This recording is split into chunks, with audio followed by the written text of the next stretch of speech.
7 hombres muertos en las carreteras de Florida, todos con el mismo patrón: disparos a quemarropa y un rastro de frialdad absoluta. La policía buscaba a un asesino despiadado, un monstruo oculto en las sombras del bosque, pero nunca imaginaron que el rostro del asesino sería el de una mujer. Bienvenidos a un nuevo expediente de archivo forense. Hoy abriremos el caso de Aileen Wuornos, una mujer cuyo nombre quedó inscrito en uno de los capítulos más inquietantes de la historia criminal de Estados Unidos. Para entender lo que Aileen Wuornos hizo en las carreteras de Florida entre 1989 y 1990, es necesario retroceder hasta el 29 de febrero de 1956, fecha en que nació en Rochester, Michigan. El día de su nacimiento ya contenía una anomalía. Nació en año bisiesto, en un día que solo existe una vez cada 4 años, como si el calendario mismo hubiera marcado su llegada con una señal de rareza. Su nombre de nacimiento era Aileen Carol Pittman. Su padre se llamaba Leo Dale Pittman, un joven de 19 años cuando contrajo matrimonio con Diane Wuornos, una adolescente de 14 años que quedó embarazada poco después de la boda. Esa unión, celebrada en 1954, ya era en sí misma una historia de fragilidad. 2 personas muy jóvenes, sin recursos ni madurez, unidas por las circunstancias antes de tener la menor idea de lo que significaba construir una familia. Leo Pittman pasó la mayor parte de su vida entrando y saliendo de prisiones e instituciones psiquiátricas. En 1967 fue condenado a cadena perpetua por la violación de una niña de 7 años. 2 años después, en 1969, se suicidó dentro de la prisión. Aileen nunca llegó a conocerlo. En 1960, cuando tenía apenas 4 años, su madre la abandonó junto a su hermano mayor, Keith. Ambos quedaron bajo la custodia de sus abuelos maternos, Lori y Britta Wuornos, en una casa en Troy, Michigan. La casa de los abuelos Wuornos era cualquier cosa menos un refugio. Lori Wuornos era alcohólico, violento y, según los testimonios que Aileen daría años después, también fue su agresor sexual desde que era muy pequeña. A los 11 años, Aileen ya intercambiaba favores sexuales por cigarrillos, cerveza y pequeñas sumas de dinero con hombres del vecindario. A los 14 años fue violada por un amigo de su abuelo y quedó embarazada. El bebé nació en 1971 y fue entregado inmediatamente en adopción. Aileen tenía apenas 15 años y ya cargaba el peso de una vida que la mayoría de los adultos no habría soportado. Ese mismo año murió su abuela Britta. Su abuelo la expulsó de la casa poco después. Durante un tiempo vivió en un automóvil abandonado en un bosque cercano, durmiendo entre hojas muertas y el frío del invierno de Michigan. En 1974, con 18 años, Aileen fue arrestada en Colorado por conducir en estado de ebriedad y por una serie de infracciones menores. No era la primera vez que tenía problemas con la ley y no sería la última. En los años siguientes acumuló detenciones por robo armado, falsificación de cheques y hurto de automóviles. En 1976, su hermano Keith, con quien mantuvo una relación cercana y, según ella misma afirmó, también sexual, murió de cáncer de esófago. Era la última persona en el mundo con quien Aileen había compartido algo parecido a un lazo real. El abuelo Lowry también murió en marzo, eliminando incluso la figura que, aunque violenta, representaba una especie de techo y de ancla. Ese mismo año llegó a Florida, el estado que terminaría siendo el escenario de todo lo que vendría después. Allí conoció a Louis Fell, un hombre de 69 años, presidente retirado de un club náutico. Se casaron poco después. El matrimonio duró exactamente 9 semanas antes de ser anulado. Una relación tan breve como violenta que terminó cuando Aileen lo golpeó con su propio bastón. Durante la segunda mitad de los años 70 y la primera mitad de los 80, Aileen acumuló condenas. Una de ellas fue por robo armado, delito por el que cumplió tiempo efectivo de prisión. Tuvo varios intentos de suicidio durante esos años, episodios que hablaban de una mente que alternaba entre la rabia y el colapso, sin encontrar jamás un equilibrio. Su cuerpo cargaba cicatrices. Su historial médico, en la medida en que existía, mostraba los rastros de una persona que nunca había recibido atención psiquiátrica seria ni sostenida, a pesar de que los signos de lo que necesitaba llevar décadas siendo visibles. En 1986, Aileen conoció a Tyra Moore en un bar de Daytona Beach. Tyra tenía 24 años, Aileen 30. Entre ellas nació una relación sentimental que duraría años y que se convertiría en el eje emocional más importante de la vida adulta de Aileen. Tyra era la persona a quien Aileen le escribía cartas, a quien enviaba dinero, por quien hacía todo lo que hacía en la calle. En los años siguientes, las dos mujeres compartieron vida, aunque de manera precaria. Moteles, pequeños delitos y la prostitución callejera que Aileen ejercía a lo largo de las carreteras de Florida como fuente principal de ingresos. Para finales de los años 80, Aileen tenía 33 años y su vida estaba deteriorada en casi todos los sentidos posibles. Tenía antecedentes penales extensos y muchas deudas. Su relación con Tyra era inestable. Ejercía la prostitución en las carreteras del estado, subiéndose a los automóviles de desconocidos, en zonas aisladas donde nadie podía verla ni ayudarla si algo salía mal. Y con cierta regularidad, algo salía mal. Ella misma describió, en distintos momentos de su vida, situaciones en que clientes la golpearon, la amenazaron, la agredieron. Aileen llevaba décadas acumulando rabia, trauma y un umbral de violencia que se había ido formando desde la primera infancia. El modus operandi de Aileen Wuornos era tan simple en su concepción como devastador en su ejecución. Se posicionaba al borde de las grandes autopistas federales de Florida, la Interstate 75 y la Interstate 95, a veces fingiendo que su vehículo se había averiado, otras veces ofreciendo directamente sus servicios a los conductores que pasaban. Sus clientes habituales eran hombres de mediana edad, de clase trabajadora o media baja, que conducían solos por tramos largos e inhóspitos de carretera.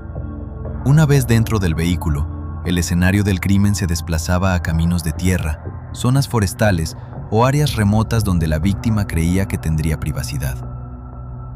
Dentro de ese bolso de mano donde Aileen guardaba el maquillaje y los objetos personales de su trabajo, también cargaba una pistola automática calibre 22, de 9 disparos, compacta y discreta, que en el momento adecuado dejaba de ser un objeto guardado y se convertía en el instrumento de todo lo que vendría después. Lo que comenzó como una historia de abandono y supervivencia, se convirtió en el otoño de 1989 en algo que Florida tardaría meses en comprender. Una serie de muertes dispersas a lo largo de sus carreteras que, vistas por separado, no parecían tener rostro, y que juntas componían el capítulo final de una vida que el sistema nunca supo cómo detener a tiempo. La noche del 30 de noviembre de 1989, Richard Mallory, de 51 años y propietario de una tienda de reparación de televisores en Palm Harbor, cerró su local, subió a su Cadillac y tomó la carretera hacia el condado de Volusia. En algún punto del trayecto recogió a Aileen. Según la versión que ella mantendría de manera consistente, Mallory la agredió sexualmente en el interior del vehículo, y lo que ocurrió a continuación no fue premeditado, sino la reacción de una mujer que alcanzó la pistola antes de que él terminara. 3 disparos de calibre 22, todos en el pecho. Wuornos desnudó el cadáver, vació sus pertenencias y abandonó el Cadillac cerca de Daytona Beach. El cuerpo no fue hallado hasta el 13 de diciembre, casi 2 semanas después, por 2 jóvenes que caminaban entre la maleza del condado de Volusia. Era el primero.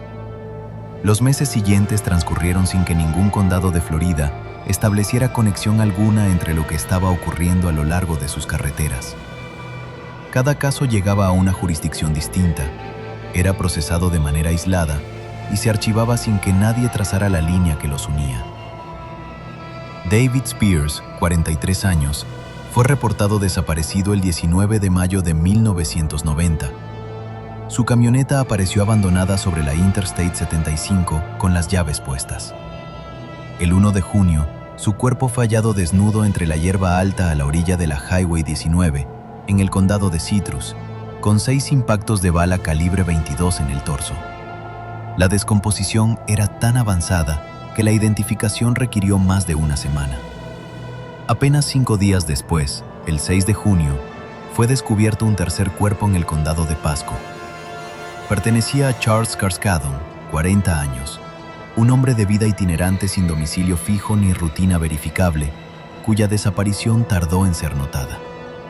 El estado del cadáver hacía imposible la identificación visual. El análisis forense determinó 9 impactos de bala calibre 22, la cifra más alta de todas las víctimas, distribuidos en el torso y los brazos de una manera que sugería agitación más que cálculo.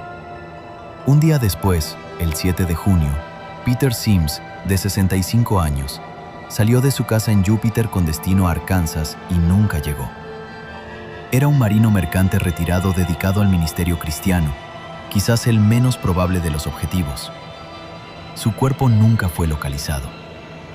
Lo que sí quedó registrado fue el 4 de julio de 1990, cuando un testigo en Orange Springs presenció cómo el automóvil de Sims se salía de la vía y vio a 2 mujeres huir entre la vegetación. En el interior del vehículo, los técnicos encontraron sangre y huellas que meses después identificarían a Wuornos. Los testigos describieron a una rubia alta y delgada y a una mujer más robusta.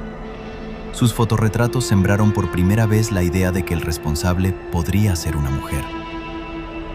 Troy Eugene Burress, 50 años, no completó su ruta de reparto el 30 de julio de 1990. Su camión fue hallado abandonado al día siguiente sobre la carretera. El 4 de agosto, una familia de excursión en el Bosque Nacional de Ocala encontró su cuerpo desnudo entre los árboles, con al menos 2 impactos de bala calibre 22 en el torso.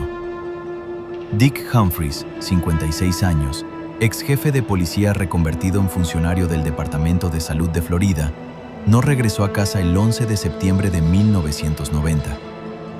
Su automóvil fue localizado en el condado de Brevard, a considerable distancia de donde apareció su cuerpo en el condado de Marion, lo que indicaba que Wuornos lo había conducido varios kilómetros antes de abandonarlo. Presentaba 7 impactos de bala calibre 22, al menos 1 en la espalda. Que un hombre entrenado para leer situaciones de peligro no hubiera podido anticipar lo que ocurrió, decía algo sobre el momento exacto en que la dinámica dentro del vehículo cambió de manera irreversible. Walter Antonio, 60 años, conductor de camión en Merritt Island, era el séptimo. Su cuerpo desnudo fue encontrado el 19 de noviembre de 1990 en el condado de Dixie, con menos de 24 horas de muerte, lo que permitió una escena forense inusualmente preservada. 3 impactos en la espalda y 1 en la cabeza dibujaban con claridad lo ocurrido. Antonio de espaldas a ella, Wuornos disparando desde atrás. Su automóvil apareció en el condado de Brevard. Sus pertenencias habían desaparecido. Era el séptimo y sería el último. Durante meses, los distintos condados de Florida habían investigado cada homicidio de manera aislada, sin establecer la conexión entre ellos. Fue la convergencia de varios elementos lo que finalmente reveló el patrón. Cuerpos de hombres de mediana edad, desnudos, baleados múltiples veces con calibre 22, abandonados cerca de grandes autopistas. Vehículos robados que aparecían a decenas de kilómetros del lugar del crimen. Pertenencias personales que desaparecían con cada víctima. El giro decisivo llegó desde las casas de empeño. La legislación de Florida exigía que quien vendiera objetos en un establecimiento de empeño proporcionara su huella dactilar. Detectives del condado de Volusia rastrearon objetos de Richard Mallory hasta una tienda local y obtuvieron la huella registrada bajo el nombre de Cami Marsh Green, que fue cotejada con los archivos del estado y vinculada a 3 alias distintos. Todos correspondían a la misma persona, Eileen Carol Wuornos. En una unidad de almacenamiento alquilada bajo uno de esos alias, encontraron además una cámara del automóvil de Mallory y herramientas identificadas como las de Spears. La red de evidencia física era ya sólida. Solo faltaba encontrarla. El 9 de enero de 1991, la búsqueda concluyó en The Last Resort, un bar de motociclistas en Port Orange. Wuornos fue detenida sin resistencia mientras descansaba en el exterior del local, mediante una orden de arresto pendiente por un cargo menor. Tenía 34 años. Los investigadores localizaron también a Tyria Moore en Scranton, Pensilvania, donde había regresado a vivir con su familia. Moore aceptó cooperar a cambio de inmunidad total. Lo que vino después fue una operación psicológica de precisión. Una serie de llamadas telefónicas grabadas en las que Moore le pedía a Aileen que confesara, argumentando que necesitaba escucharlo para poder seguir adelante con su vida. Profundamente enamorada de la única persona que había amado, Aileen cedió. El 16 de enero de 1991 admitió los crímenes y días después, en contra del consejo expreso de sus propios abogados, se sentó frente a las cámaras de la policía y confesó en video los 7 asesinatos, con nombres, fechas y detalles. Tyria Moore no fue procesada por ningún cargo. El juicio por el asesinato de Richard Mallory comenzó el 14 de enero de 1992 en Ocala, Florida. Tras apenas 1 hora y 35 minutos de deliberación, el jurado declaró a Wuornos culpable de asesinato en primer grado y recomendó por unanimidad la pena de muerte. El 31 de enero de 1992, el juez la sentenció a morir. En los meses siguientes, se declaró culpable de los asesinatos de Borres, Humphreys, Spears, Carskadon y Antonio, acumulando 6 sentencias de muerte en total. No fue juzgada por el caso de Peter Sims, cuyo cuerpo nunca fue localizado. Wuornos pasó más de una década en el corredor de la muerte en la institución correccional Broward. Los años de aislamiento la transformaron de maneras visibles. Comenzó a retractarse de su declaración de legítima defensa, afirmó haber matado a sus víctimas a sangre fría y describió en entrevistas que veía sombras y escuchaba voces. Algunos psiquiatras interpretaron ese deterioro como psicosis severa. Otros lo leyeron como el gesto de una mujer que quería acelerar su propia ejecución. A lo largo de su vida había sido diagnosticada con trastorno de personalidad antisocial, trastorno límite y rasgos psicopáticos, aunque el perito de la defensa señaló características consistentes con el síndrome de la persona maltratada. El 9 de octubre de 2002, Aileen Carol Wuornos fue ejecutada mediante inyección letal en la Florida State Prison de Stark. Tenía 46 años. Rechazó la comida especial y pidió únicamente una taza de café. Dijo que seguiría el viaje sola, que solo Dios y ella podían ver la razón de todo aquello, y se despidió. Sus cenizas fueron esparcidas en el condado de Tuscola, Michigan, el estado donde había nacido, en una tarde de invierno de 1956. Aileen Wuornos dijo, en una de sus últimas declaraciones antes de morir, que tenía el odio corriendo por su organismo. Lo decía como una confesión, casi con orgullo, como si ese odio fuera lo único que verdaderamente le pertenecía. Y quizás tenía razón. Había heredado muy poco en esta vida, ni un padre, ni una madre, ni un techo seguro, ni una infancia.